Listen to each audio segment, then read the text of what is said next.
দীর্ঘ ২৩ দিন বন্ধ থাকার পর আবারও উৎপাদনে ফিরেছে দেশের একমাত্র রাষ্ট্রায়ত্ত তেল শোধনাগার চট্টগ্রামের ইস্টার্ন রিফাইনারি লিমিটেড। ক্রুড অয়েলের তীব্র সংকট কাটিয়ে শুক্রবার ভোর থেকে আবার সচল হয় প্রতিষ্ঠানটি, যা দেশের জ্বালানি খাতে স্বস্তি ফিরিয়েছে। সংশ্লিষ্টরা জানান, সৌদি আরব থেকে আমদানি করা ১ লাখ টন অপরিশোধিত তেল নিয়ে আসা জাহাজ চট্টগ্রাম বন্দরে পৌঁছানোর পরই শোধন কার্যক্রম শুরু করা হয়। ভোর ৫টা থেকে ফায়ার্ড হিটারে প্রসেসিং শুরু হলেও সকাল ৬টা থেকে পুরোদমে উৎপাদন শুরু হয়। বর্তমানে পেট্রোল, অকটেন, ডিজেল সহ বিভিন্ন জ্বালানি উৎপাদন করে নির্ধারিত স্টোরেজে পাঠানো হচ্ছে।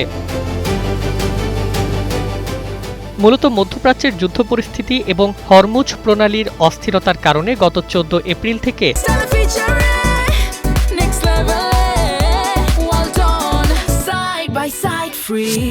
স্টার্ন রিফাইনারির কার্যক্রম বন্ধ হয়ে যায়। দীর্ঘদিন ক্রুড অয়েল আমদানি ব্যাহত হওয়ায় জ্বালানি সংকট তৈরি হয়। পরে বিকল্প রুট ব্যবহার করে সৌদির ইয়ানবু বন্দর থেকে তেল আনা হয়।